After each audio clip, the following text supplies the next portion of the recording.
Alright, it is now trivia time. And here we go. Now Voyager is a 1942 American drama film starring Betty Davis, Paul Hendry, and Claude Rains, directed by Irving Rapper. The screenplay by Casey Robinson is based on the 1941 novel of the same name by Olive Higgins Prouty.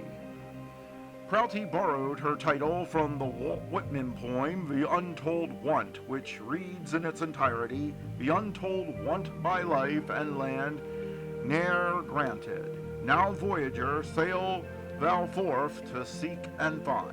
In 2007, Now Voyager was selected for preservation in the United States National Film Registry by the Library of Congress as being culturally, historically, or aesthetically significant. The film ranks number 23 on AFI's 100 Years, 100 Passions, a list of the top love stories in American cinema.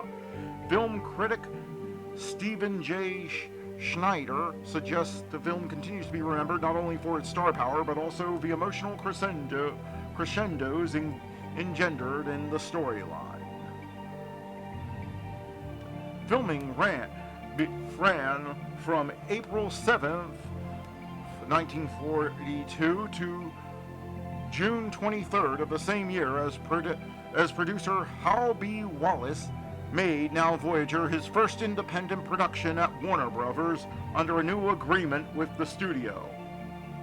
He took an active role in the production, including casting decisions. The initial choices for Charlotte were Irene Dunne, Norma Shearer, and Ginger Rogers. When Betty Davis learned about the project, she campaigned for and won the role. More than any other of her previous films, Davis became absorbed in the role, not only reading the original novel, but also becoming involved in details such as choosing her wardrobe personally, consulting with designer Ori Kelly. She suggested a drab outfit including an ugly flower dress for Charlotte initially to contrast with the stylish, timeless creations that mark her later appearance on the cruise ship. The choice of Davis's leading men became important as well. Davis was aghast at the initial costume and makeup test of Austrian actor Paul Hendry. She thought the slicked back gigolo-like appearance made him look just like Valentino.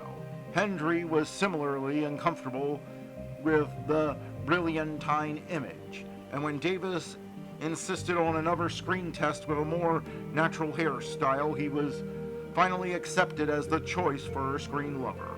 In her 1987 memoir, This and That, Davis revealed that co-star Claude Rains, with whom she also shared the screen in Gerard's Mrs. Sheffington and Deception, was her favorite co-star. She remained close friends with both Hendry and Rains for the rest of her life. Initial production of the Prouty novel had to take into account that European locales would not be possible in the midst of World War II, despite the novelist's insistence on using Italy as the main setting.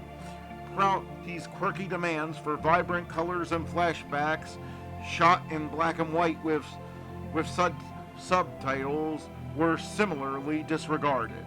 Principal photography was shifted to Warner Brothers Stage 18 in various locations around California, including the San Bernardino National Forest, while European scenes were replaced by stock footage of Brazil. One of the primary reasons for Davis being interested in the original project was that photography would also take place in her hometown of Boston. Other locations of filming included Harvard Medical School in Roxbury, Massachusetts, Laguna Beach, Whitney Avenue, and other streets around Boston. The film highlighted Davis's ability to shape her future artistic ventures. Not only did she have a significant role in influencing the decisions over her co-stars, but also the choice of director was predicated on a need to have a compliant individual at the helm. Davis previously had worked with Irving Rapper on films where he served as a dialogue director, but his gratitude for her support turned into a grudging realization that Davis could control the film. Although his approach was conciliatory, the to and fro with Davis slowed production, and he would go home evenings angry and exhausted.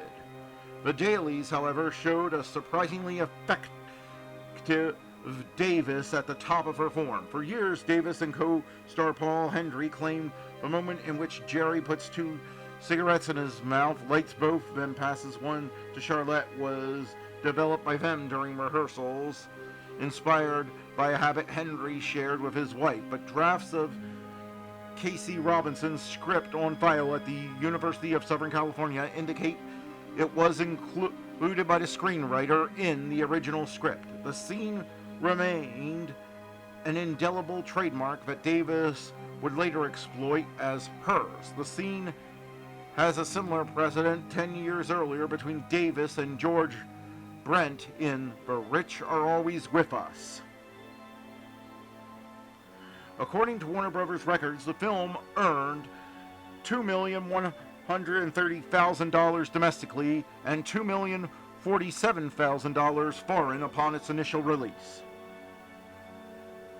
Theodore Strauss, a critic of the New York Times, observed, Casey Robinson has created a deliberate and workmanlike script which more than once reaches into troubled emotions. Director Irving Rapper has screened it with frequent effectiveness, but either because of the Hayes office or its own spurious logic, the film endlessly complicates an essentially simple theme. For all its emotional hair-splitting, it fails to resolve its problems as truthfully as it presents. In fact, a little more truth would have made this film a good deal shorter. Although Now Voyager starts out bravely, it ends exactly where it started, and after 2 lectureless hours.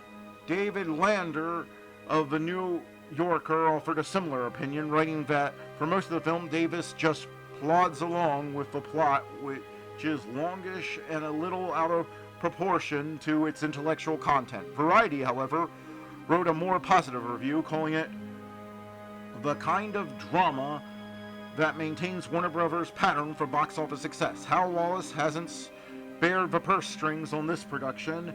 It has all the earmarks of money spent wisely. Irving Rapper's direction has made this picture move along briskly, and the cast, down to the most remote performer, has contributed grade A portrayals. Harrison's reports called the film intelligently directed and praised Davis's performance as outstanding, but warned that the film's slow-paced action and its none too cheerful atmosphere make it hardly suitable entertainment for the masses. Leslie Halliwell wrote in Halliwell's Film Guide, a basically soggy script gets by, and how, through the romantic magic of the stars, who were all at their best, and suffering and Mink went over big in wartime. Awards and nominations. At the Academy Awards, Bette Davis was nominated for Best Actress. Gladys Cooper was nominated for Best Supporting Actress. And Max Steiner won for Best Scoring of a Dramatic or Comedy Picture.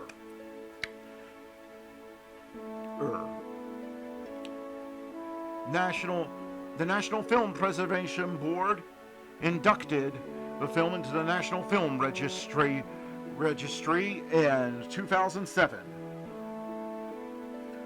Olive Higgins Putley's novel, written in 1941, served as the basis for the film, and other than certain limitations imposed by World War II on the locations for filming, the movie remains fairly true to the novel. The novel is considered to be one of the first, if not the first, fictional depictions of psychotherapy, which is depicted fairly realistically for the time. As Krause herself spent time in a sanitarium following a mental breakdown in 1925.